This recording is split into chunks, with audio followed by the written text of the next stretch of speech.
He is recipient of the Padma Shri Award from the Government of India. I request our Chief Guest Dr. Saraswat sir to please address the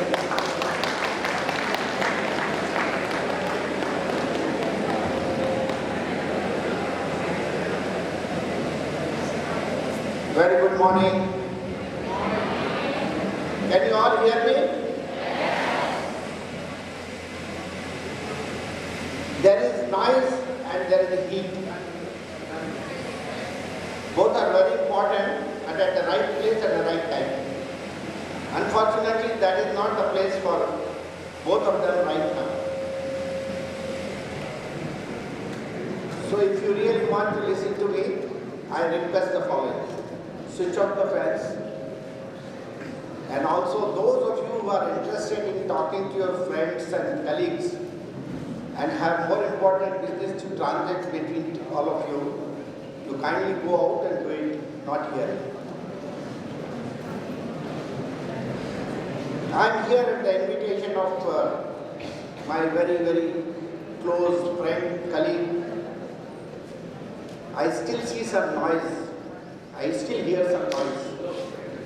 If you continue, I will walk out. I am very clear on that. If you can't keep quiet, then I will not speak here. If my generation, which is going to make difference to the nation,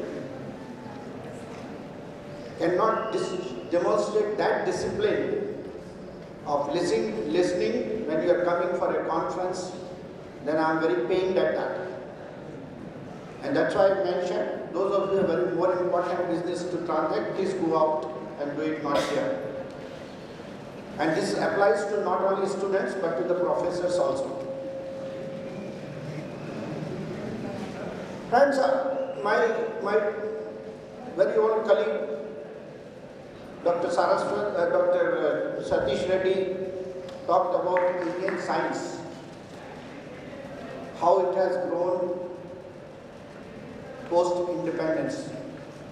He talked to you about the three major departments who have contributed to the growth of science and technology in the nation. He talked about space, he talked of atomic energy, he also spoke about DRDO. Science has been there and it has made tremendous impact on our way of leading the life. It has brought a lot of comfort to all of us. It has brought a lot of efficiency in our working today. But despite such tremendous progress which has happened, today we are reaching Mangalyaan, today we are having Chandrayaan, today we have ballistic missiles, today we have atomic energy plants, today we have first green revolution which has taken care of the hunger of millions of our people. Today we do not import the wheat which I used to eat when it was being imported in 1950s and 60s when I was a kid like you. So that all has happened due to some very great visionaries like Pandit Jawaharlal Nehru, who set the foundation and said it's science alone which can change the face of this country in terms of reduction in poverty, reduction in hunger, and bring it in the league of developed nations. He also set up such great institutions which Dr. Satish Reddy talked about.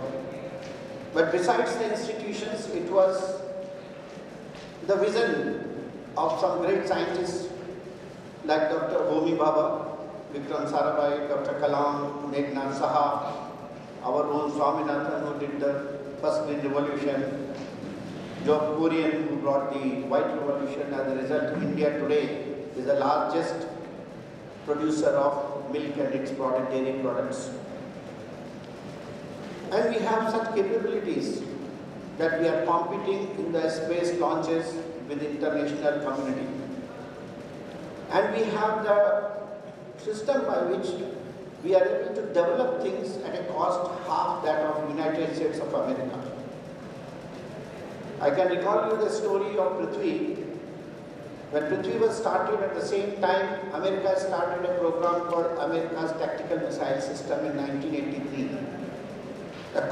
of developing that system with a range of 135 kilometers was $800 million, whereas that of Prithvi was only 106 crores of rupees. Now you can imagine what all of you can do. It's because the intrinsic way of doing development in our country with the synergy which exists between us is far more efficient than the rest of the world. But despite all such capabilities, today when we look at our situation, we are still a developing country. We still have large number of people who do not get food. We have large number of people who live below the poverty line. We have still 8,000 villages which do not get electricity. We still have the largest percentage of people, 42 out of 1,000 children which are born who die before the age of 5. We still have 260 million tons of food grain stock in our country, but our farmers commit suicide. Obviously, there is a disconnect somewhere. What is that disconnect we should be looking at? That disconnect is that the science and technology which we have done over the last now 17 plus years after independence has had a direction which is not connected to the society, the demands of the society.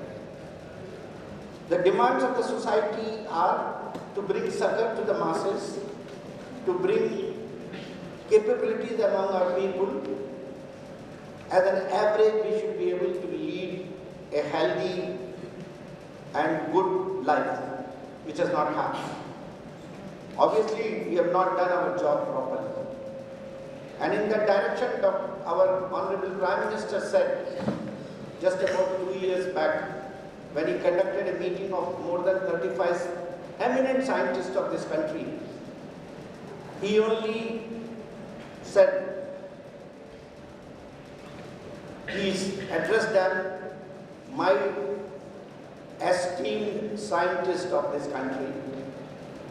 I have great respect for all of you, for your individual achievements, for you being compared with the best in the world as far as your own pursuits in science are concerned, your own achievements are concerned.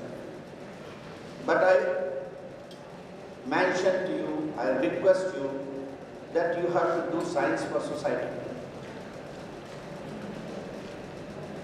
Obviously, there was a very, very strong message for all of us, and that message was, we have to transform the trajectory of our country's science and technology. Science and technology in this country has to be not only for generation of knowledge, but translation of knowledge into products, translation of this knowledge into various applications, which will bring value, which will also add to the economy. If you take the complete contribution of today's scientifically based disciplines like manufacturing, it's only 15 to 16% to our gross domestic product.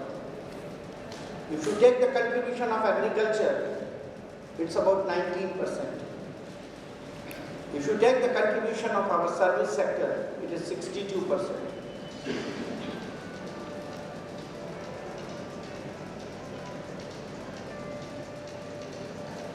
Can you switch off your phone, please?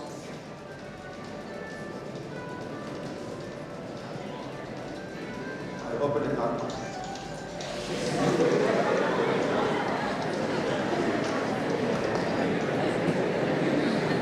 Sorry. So, if you have this kind of a situation, obviously we have a major problem there. And that problem is that it is causing a complete disconnect, and that disconnect has to be seen in which way we can reduce the disconnect. So when he was mentioning this, he said innovation is the only engine of growth. And if innovation is the engine of growth, then we have to look at, are the institutions which are engaged in this today carrying out education to innovate, research to innovate, development to innovate, and basically able to discriminate that innovation is the only process which will be in a position to take you to where we are able to make a difference. Many of you today are very happy doing that kind of innovation in one segment, which is already contributing significantly to the GDP of our country, which is service sector. Most of you are very happy to develop apps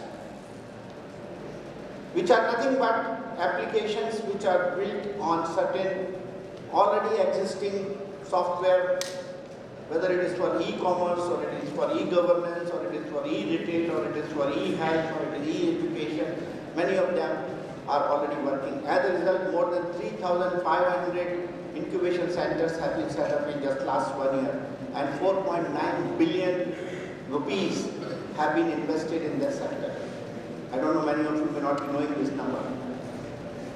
But if you look at the actual value of it is in terms of production, it is very poor.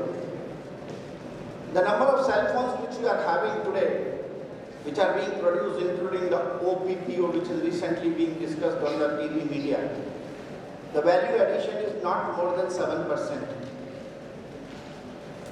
Samsung value addition is 15%.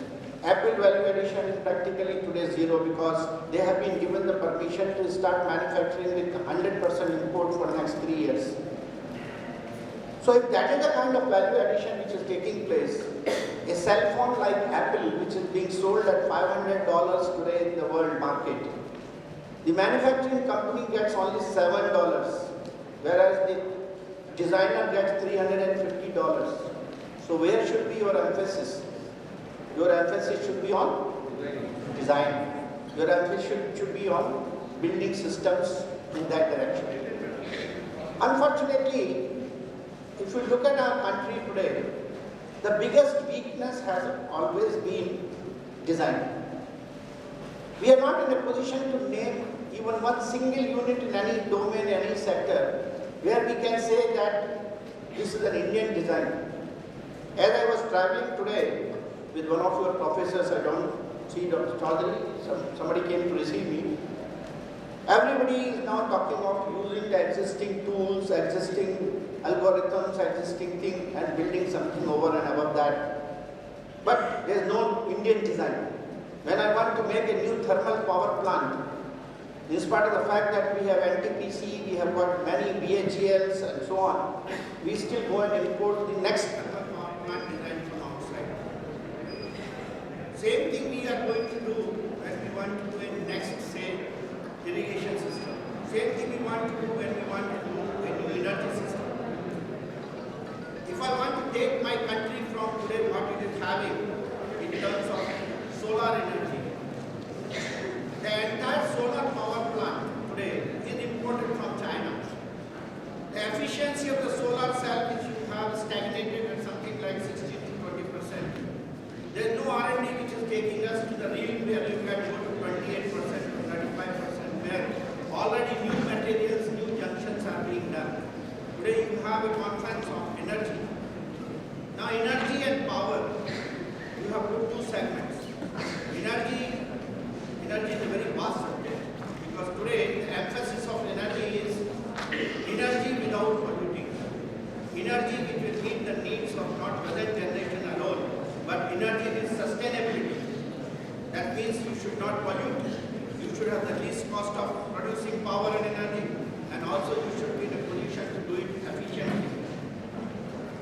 Are we doing research in that direction?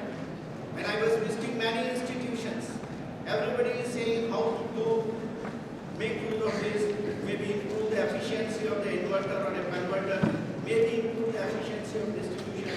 But the basic fundamental efficiency problem or syndrome of the solar cell is not being addressed in this country. We are waiting for Stanford to make group 3-5 junction cells which will have an efficiency of 45% to 50%. Already work is going on, industries are working. Probably we will wait for them to come and set up shop in our country.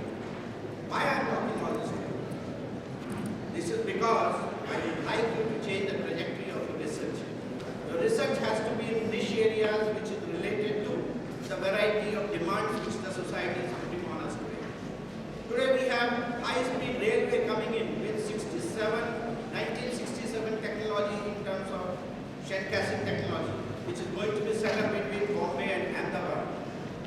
And we are going to have a joint collaboration with them in which the bogies, the rails, the transformers and everything which is required for the high-speed rail would be brought from Japan and produced in this country. Friends, this cannot continue. If you as an institution, if we as a scientist have to really do, we have to replicate what the three departments did in three different domains like atomic energy, space and defense. We have to replicate that, we have to work in mission mode. We have to make all our projects in a manner in which the existing knowledge is converted into unique products which are globally competitive and which make sense as far as the society is concerned, as far as this nation is concerned. We cannot be only doing what is good for making apps and the sector, what is the service sector kind of a thing. Many of you would not have actually seen what you design on a computer, sitting on a computer. Just now Dr. Chaudhary was showing you some simulation. But Dr. Chaudhary forgets that after this simulation, there's an enormous amount of work which was being done to convert that design into hardware by a set of people who used to test it thoroughly on the test bed and then come back and say how that performance is compared with what this simulation has done, and then tweak the models of these simulation packages to match the performance or find out the defects of the manufacturing and then upgrade that. 90% of my young friends who are sitting here would not like to do that kind of a hard work where we do design, simulate, build and test, evaluate, go back to the drawing board and start doing verification. All of you are very happy seeing the borrowed software which is coming from outside, whether it is the FEM or it is the CFD or it is the electromagnetic software which we have not built. You use it, you do it, you design based on that. You don't try to see whether the design is working or not working. The marks are given based on that and you are very comfortable. This should stop. If you really want to innovate, innovation has got this particular cycle which I mentioned to you. Since I am talking of innovation, I would love to argue a lot more. Innovation has a cycle. When you feel that you have achieved something today, you feel aspirated and you also feel heightened with imagination. Oh, I've got an idea. But this idea to be converted into hardware and this hardware to be taken to market, you have to go through what is called valley of death. Valley of death means you have to now take this idea to reality in terms of testing its efficacy, testing its efficiency, and from there on take it to market. Now that's valley of death. That is where all of us have to support you. Any innovator has to be supported during this phase. That's why the government policies today are in that direction. You have many plans and issues which are available today by which you can make use of them. Today we have National Innovation Fund, you have National Innovation Council, you have Inspire program, you have PRISM program, you have Pradhan Mantri, what is called Young Scientist Yojana, in which you can get money. So knowing that we have to swim through the valley of death, there have been a lot of policy initiatives which have been taken by Government of India. I would request institutions to start making use of that. Those who are keen on doing innovation, I would request that please apply for Atal Innovation Mission schemes and also the schemes which are called self-employment and upgradation of skills, SETU, which is available, in which money can be provided for those who are coming up with ideas. But all that cannot happen if you don't have intrinsic research culture in the organization. If Bharat Institute of Engineering and Technology has to be identified as a center for this kind of innovation funding, it has to have its own base.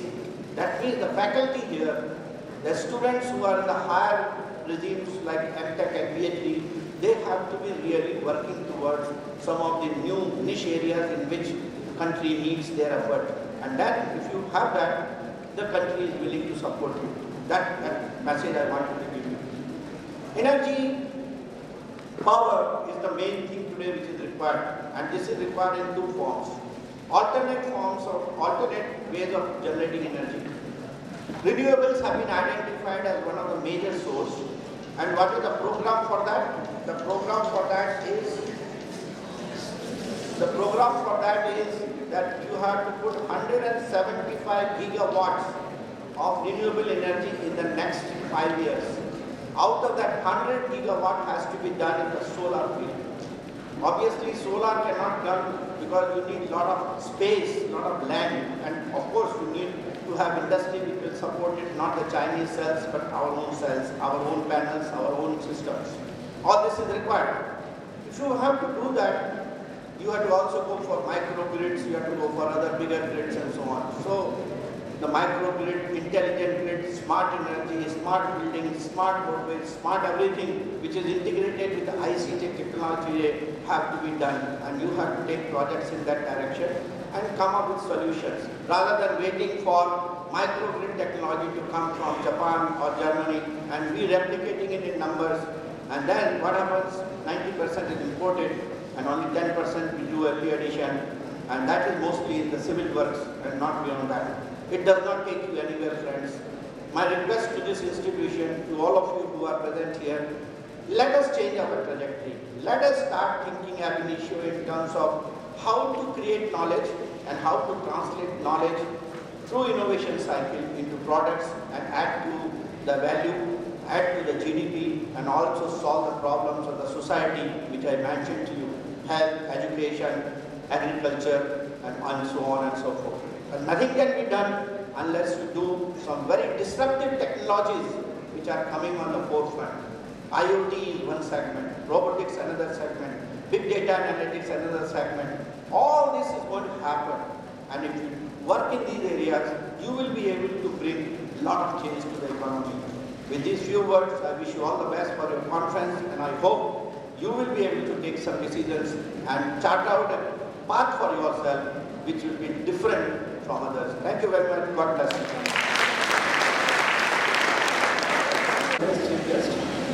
Dr.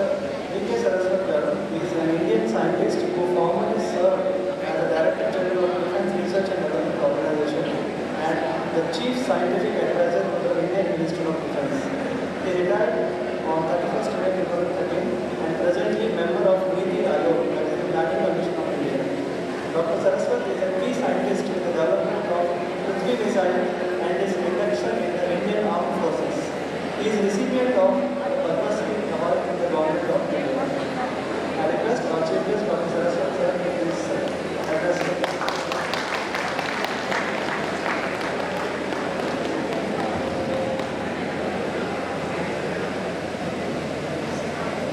Very good morning. Can you all hear me? There is noise and there is heat. Both are very important and at the right place at the right time. Unfortunately, that is not the place for both of them right now.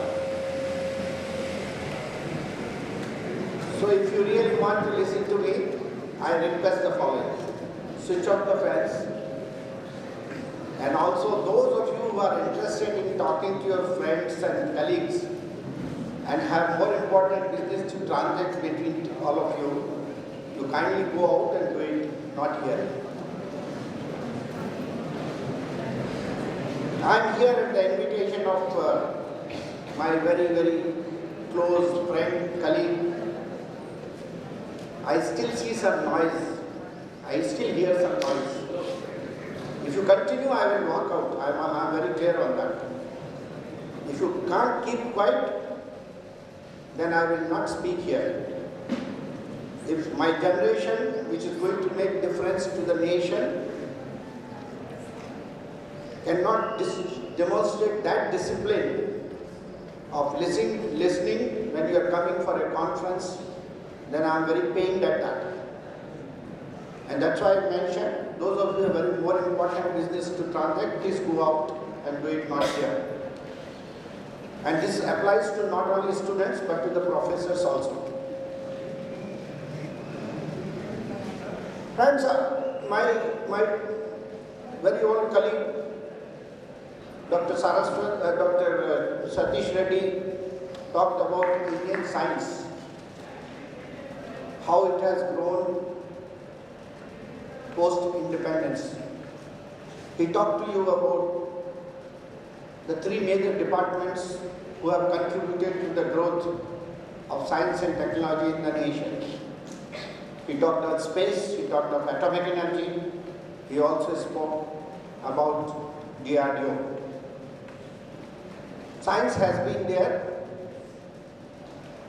and it has made tremendous impact on our way of leading the life. It has brought a lot of comfort to all of us. It has brought a lot of efficiency in our working today. But despite such tremendous progress which has happened, today we are reaching Mangalyaan, today we are having Chandrayaan, today we have ballistic missiles, today we have atomic energy plants, today we have first green revolution which has taken care of the hunger of millions of our people. Today we do not import the wheat which I used to eat when it was being imported in 1950s and 60s when I was a kid like you. So that all has happened due to some very great visionaries like Pandit Jawaharlal Nehru, who set the foundation and said it's science alone which can change the face of this country in terms of reduction in poverty, reduction in hunger, and bring it in the league of developed nations. He also set up such great institutions which Dr. Satish Reddy talked about. But besides the institutions, it was the vision of some great scientists like Dr. Homi Bhabha, Vikram Sarabhai, Dr. Kalam, Meghnad Saha, our own Swaminathan who did the first green revolution, Job Kurian who brought the white revolution. As a result, India today is the largest producer of milk and its product, dairy products. And we have such capabilities that we are competing in the space launches with the international community. And we have the system by which we are able to develop things at a cost half that of United States of America. I can recall you the story of Prithvi. When Prithvi was started, at the same time, America started a program called America's Tactical Missile System in 1983. The cost of developing that system with a range of 135 kilometers was $800 million, whereas that of Prithvi was only 106 crores of rupees. Now you can imagine what all of you can do. It's because the intrinsic way of doing development in our country with the synergy which exists between us is far more efficient than the rest of the world. But despite all such capabilities, today when you look at our situation, we are still a developing country. We still have large number of people who do not get food. We have large number of people who live below the poverty line.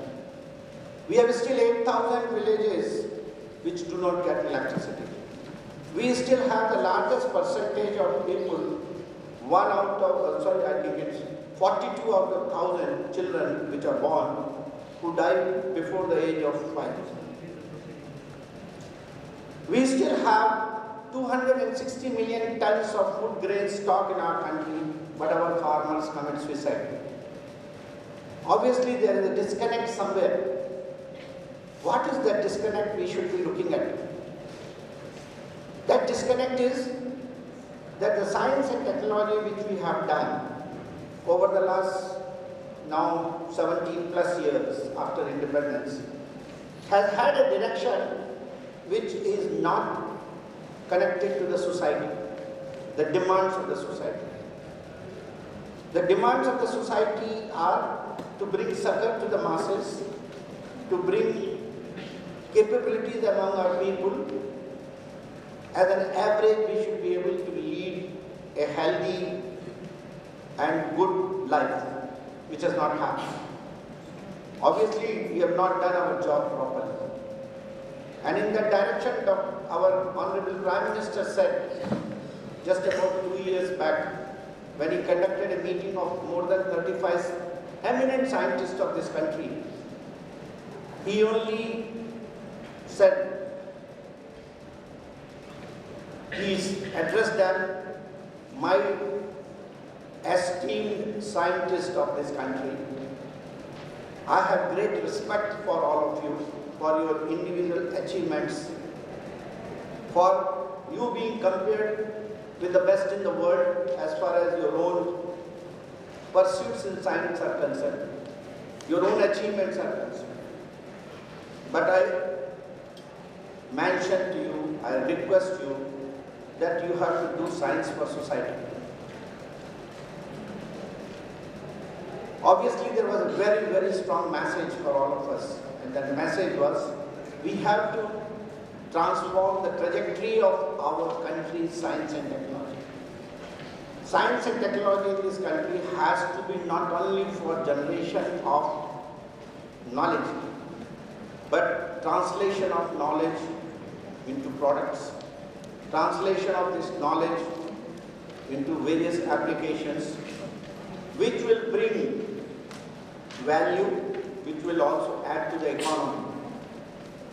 If you take the complete contribution of today's scientifically based disciplines like manufacturing, it's only 15 to 16% to our gross domestic product. If you take the contribution of agriculture, it's about 19%. If you take the contribution of our service sector, it is 62%.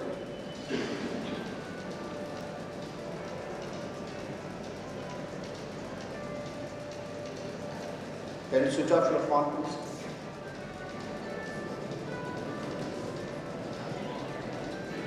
I hope it is not on.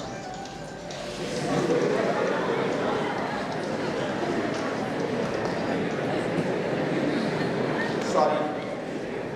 So, if you have this kind of a situation, obviously we have a major problem there. And that problem is that it is causing a complete disconnect, and that disconnect has to be seen in which way we can reduce the disconnect. So when he was mentioning this, he said innovation is the only engine of growth. And if innovation is the engine of growth, then we have to look at, are the institutions which are engaged in this today carrying out education to innovate, research to innovate, development to innovate, and basically able to discriminate that innovation is the only process which will be in a position to take you to where we are able to make a difference. Many of you today are very happy doing that kind of innovation in one segment, which is already contributing significantly to the GDP of our country, which is service sector. Most of you are very happy to develop apps which are nothing but applications which are built on certain already existing software, whether it is for e-commerce, or it is for e-governance, or it is for e-retail, or it is for e-health, or it is e-education. Many of them are already working. As a result, more than 3,500 incubation centers have been set up in just last 1 year, and 4.9 billion rupees have been invested in this sector. I don't know, many of you may not be knowing this number. But if you look at the actual value of it is in terms of production, it is very poor. The number of cell phones which we are having today, which are being produced, including the OPPO, which is recently being discussed on the TV media, the value addition is not more than 7%. Samsung value addition is 15%. Apple value addition is practically today zero, because they have been given the permission to start manufacturing with 100% import for the next 3 years. So if that is the kind of value addition which is taking place, a cell phone like Apple, which is being sold at $500 today in the world market, the manufacturing company gets only $7, whereas the designer gets $350. So where should be your emphasis? Your emphasis should be on design. Your emphasis should be on building systems in that direction. Unfortunately, if you look at our country today, the biggest weakness has always been design. We are not in a position to name even one single unit in any domain, any sector, where we can say that this is an Indian design. As I was traveling today with one of your professors, I don't see Dr. Chaudhary, somebody came to receive me. Everybody is now talking of using the existing tools, existing algorithms, existing thing and building something over and above that. But there is no Indian design. When I want to make a new thermal power plant, in spite of the fact that we have NTPC, we have got many BHELs and so on, we still go and import the next thermal power plant design from outside. Same thing we are going to do when we want to do a next, say, irrigation system. Same thing we want to do when we want to do a new energy system. If I want to take my country from today what it is having in terms of solar energy, the entire solar power plant today is imported from China. The efficiency of the solar cell which you have stagnated at something like 16 to 20%. There is no R&D which is taking us to the real where you can go to 28% or 35% where already new materials, new junctions are being done. Today you have a conference of energy. Now energy and power, you have put two segments. Energy is a very vast subject because today the emphasis of energy is energy without polluting. Energy which will meet the needs of not present generation alone, but energy is sustainability. That means you should not pollute. You should have the least cost of producing power and energy, and also you should be in a position to do it efficiently. Are we doing research in that direction? When I was visiting many institutions, everybody is saying how to make use of this, maybe improve the efficiency of the inverter or a converter, maybe improve the efficiency of distribution. But the basic fundamental efficiency problem or syndrome of the solar cell is not being addressed in this country. We are waiting for Stanford to make group 3-5 junction cells which will have an efficiency of 45% to 50%. Already work is going on, industries are working. Probably we will wait for them to come and set up shop in our country. Why I am talking all this? This is because I would like you to change the trajectory of your research. Your research has to be in niche areas which is related to the variety of demands which the society is putting on us today. Today we have high-speed railway coming in with 1967 technology in terms of Shankasin technology, which is going to be set up between Bombay and Ahmedabad. And we are going to have a joint collaboration with them in which the bogies, the rails, the transformers and everything which is required for the high-speed rail would be brought from Japan and produced in this country. Friends, this cannot continue. If you as an institution, if we as a scientists have to really do, we have to replicate what the three departments did in three different domains like atomic energy, space and defense. We have to replicate that, we have to work in mission mode. We have to make all our projects in a manner in which the existing knowledge is converted into unique products which are globally competitive and which make sense as far as the society is concerned, as far as this nation is concerned. We cannot be only doing what is good for making apps and the sector, what is the service sector kind of a thing. Many of you would not have actually seen what you design on a computer, sitting on a computer. Just now Dr. Chaudhary was showing you some simulation. But Dr. Chaudhary forgets that after this simulation, there is an enormous amount of work which was being done to convert that design into hardware by a set of people who used to test it thoroughly on the test bed and then come back and say how that performance is compared with what this simulation has done, and then tweak the models of these simulation packages to match the performance or find out the defects of the manufacturing and then upgrade that. 90% of my young friends who are sitting here would not like to do that kind of a hard work where we do design, simulate, build, test, evaluate, go back to the drawing board and start doing verification. All of you are very happy seeing the borrowed software which is coming from outside, whether it is the FEM or it is the CFD or it is the electromagnetic software which we have not built. You use it, you do it, design based on that. You don't try to see whether the design is working or not working. The marks are given based on that and you are very comfortable. This should stop. If you really want to innovate, innovation has got this particular cycle which I mentioned. Since I am talking of innovation, I would love to talk more. Innovation has a cycle. When you feel that you have achieved something today, you feel aspirated and you also feel heightened with imagination. Oh, I've got an idea. But this idea to be converted into hardware and this hardware to be taken to market, you have to go through what is called value of death. Value of death means you have to now take this idea to reality in terms of testing its efficacy, testing its efficiency, and from there on take it to market. Now that's value of death. That is where all of us have to support you. Any innovator has to be supported during this phase. That's why the government policies today are in that direction. You have many plans and issues which are available today by which you can make use of them. Today we have National Innovation Fund, you have National Innovation Council, you have Inspire program, you have PRISM program, you have Pradhan Mantri, what is called Young Scientist Yojana, in which you can get money. So knowing that we have to swim through the valley of death, there have been a lot of policy initiatives which have been taken by Government of India. I would request institutions to start making use of that.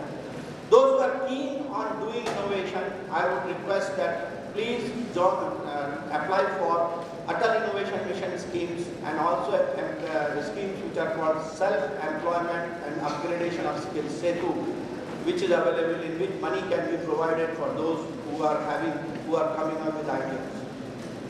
But all that cannot happen if you don't have intrinsic research culture in the organization. If Bharat Institute of Engineering and Technology has to be identified as a center for this kind of innovation funding, it has to have its own base. That means the faculty here, the students who are in the higher regimes like MTech and PhD, they have to be really working towards some of the new niche areas in which the country needs their effort. And that, if you have that, the country is willing to support you. That message I wanted to give you. Energy, power is the main thing today which is required, and this is required in two forms. Alternate ways of generating energy. Renewables have been identified as one of the major sources. And what is the program for that? The program for that is that you have to put 175 gigawatts of renewable energy in the next 5 years. Out of that, 100 gigawatt has to be done in the solar field. Obviously, solar cannot done because you need a lot of space, a lot of land, and of course you need to have industry which will support it, not the Chinese cells, but our own cells, our own panels, our own systems. All this is required. If you have to do that, you have to also go for microgrids, you have to go for other bigger grids and so on. So, the microgrid, intelligent grid, smart energy, smart building, smart roadways, smart everything which is integrated with the ICT technology have to be done, and you have to take projects in that direction and come up with solutions rather than waiting for microgrid technology to come from Japan or Germany and we replicating it in numbers, and then what happens, 90% is imported and only 10% we do value addition, and that is mostly in the civil works and not beyond that. It does not take you anywhere, friends.